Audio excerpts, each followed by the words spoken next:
Software के अंदर हमारा जो है प्रोडक्शन मैनेजमेंट है। इसके अंदर एडमिनिस्ट्रेशन में आपके आईडी पासवर्ड्स वगैरह होते हैं जिस तरह नॉर्मल सॉफ्टवेयर्स में होते हैं। प्रोडक्ट्स के अंदर कैटेगरी का ऑप्शन है, एक मॉड्यूल है।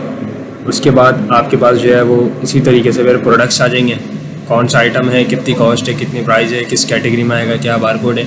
नीचे पूरी प्रोडक्ट की लिस्टिंग आ जाएगी आपकी। ये वन टाइम आप ऐड कर लेंगे, जब नया प्रोडक्ट होगा तो जब ही इस विंडो का इस्तेमाल होता है ज़्यादातर। उसके बाद पार्टी मॉड्यूल है, यहाँ पर आपके कस्टमर्स ऐड होंगे। कस्टमर्स मतलब जो इनका आप माल सेल कर रहे हैं, ठीक है, स्टॉक वगैरह सेल कर रहे हैं, उनके बैलेंसेज आ जाएंगे, उनकी क्रेडिट डेबिट मेंटेन होता रहेगा। इसी तरीके से फिर आपके वेंडर्स हैं, वेंडर्स में वो लोग आएंगे सप्लायर जो आपको माल दे रहे हैं। अब जब उसके अंदर आप आएंगे तो सेलेक्ट करेंगे वो आपके पास सप्लायर की मद में है या लेबर की मद में, ठीक है, क्योंकि हम ये प्रोडक्शन की बात करें इसलिए।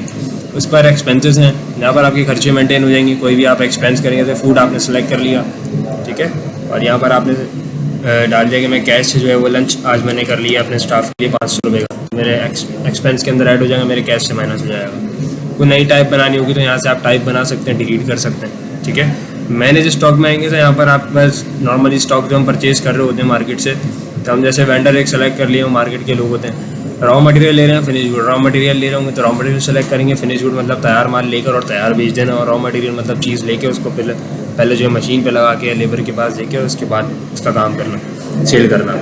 अगर हम रॉ मटेरियल सेलेक्ट करेंगे तो यहाँ पर हम प्रोडक्ट जैसे कोई भी सेलेक्ट कर लेंगे। जैसे मैंने बोला पैकिंग में परचेज़ कर रहा हूँ, बैटरी की कोई पैकिंग है, तो मैंने बोला 1 रुपये की कॉस्ट मेरे पास पैकिंग आ रही है, मेरे पास जैसे 500 पीस आ गए, मैंने ऐड कर लिया। इस तरीके से मेरे पास कोई और भी चीज़ आ रही है, मैंने ये आइटम भी जैसे उठा लिया और मैंने बोला ये मेरे पास 100 पीस आ रहे हैं, ये भी ऐड कर लिया। नीचे टोटल हो गया 50-500 की परचेजिंग, स्टॉक इन कर दिया तो मेरी इन्वेंट्री के अंदर आ गया, ठीक है, रॉ मटेरियल की इन्वेंट्री के अंदर आ गया। मैं चाहूँ तो इसका प्रिंट भी निकाल के रख सकता हूँ एज अ रिकॉर्ड। उसके बाद जो है हम आ जाएंगे प्रोडक्शन पे।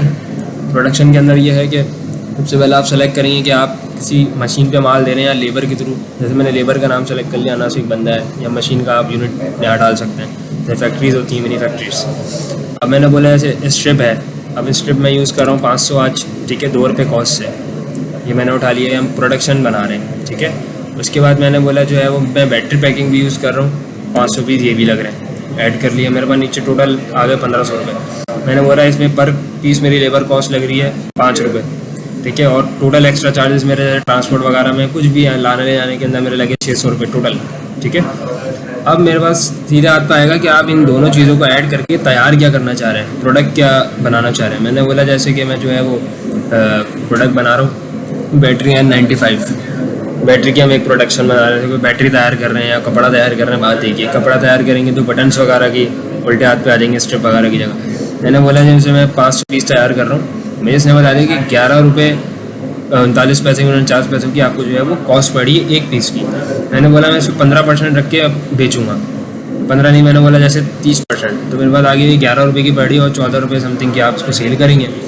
उसके बाद मैंने इसको सेव कर दिया, तो मेरा ये माल ऐड हो गया, मेरे स्टॉक में आ गया। मैं स्टॉक में आऊँगा, मैं इस चीज़ को बेच सकता हूँ। स्टॉक व्यू में आया तो मेरे पास यहाँ पर आ जाएगा कि मैंने जो बैटरी पैकिंग 33 पीस तैयार करें, 50 पीस तैयार करें या 500 पीस जो भी तैयार करें, इस तरीके से मल्टीपल्स आइटम्स आ रहे हैं जो मेरा रेडी पड़े हैं, ठीक है। और अगर मैं देखना चाहूँगा कि मुझे आइटम की टाइप में देखना भाई रॉ मटेरियल्स कितने पड़े हैं, तो मेरे पास रॉ मटेरियल्स आएंगे।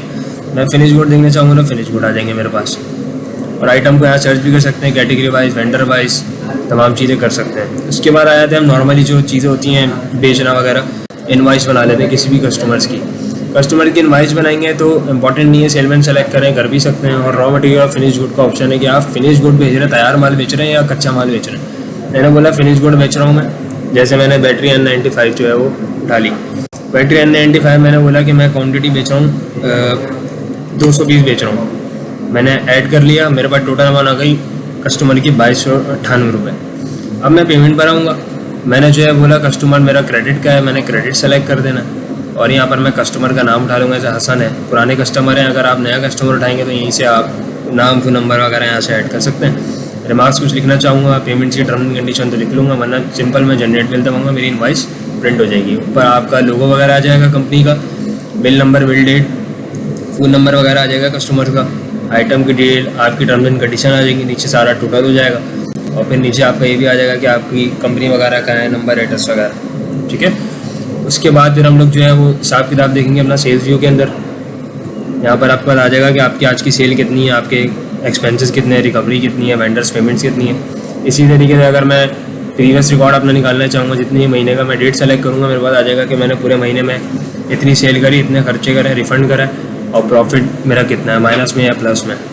उसके बाद इसी की फिर मल्टीपल रिपोर्ट्स आ जाएंगी, आइटम वाइज रिपोर्ट आ जाएगी कि आपका आइटम कौन सा कितना सेल हो रहा है और कितना प्रॉफिट पे कौन सा आइटम चल रहा है। ठीक है, कस्टमर्स की मल्टीपल रिपोर्ट आ जाएंगी, वेंडर्स की मल्टीपल रिपोर्ट्स हैं, एक्सपेंसेस हैं, एक्सपेंस की रिपोर्ट आप देख सकते हैं कौन से खर्चे मेरे कितने हो रहे हैं, उसको भी आप पार्ट्स में देख सकते हैं, चेक की ट्रांजेक्शन देख सकते हैं, प्रॉफिट एंड लॉस मेन चीज़ है वो देख सकते हैं।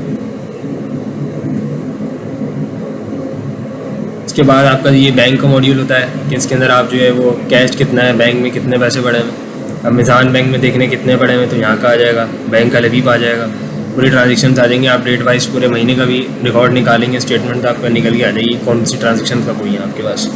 बाद चेक का मॉड्यूल है, इसके अंदर भी आप जो है वो देख सकते हैं कौन सा चेक मेरा पेंडिंग है और कौन सा चेक रिटर्न होना है, तो उसका भी सारा हिसाब किताब आपको यहाँ पर आ जाएगा। मेन डैशबोर्ड है, यहाँ पर आपकी सेल, एक्सपेंसेस, परचेजिंग डेली के डेली पता चलती रहेगी। तो ये सारी चीज़ें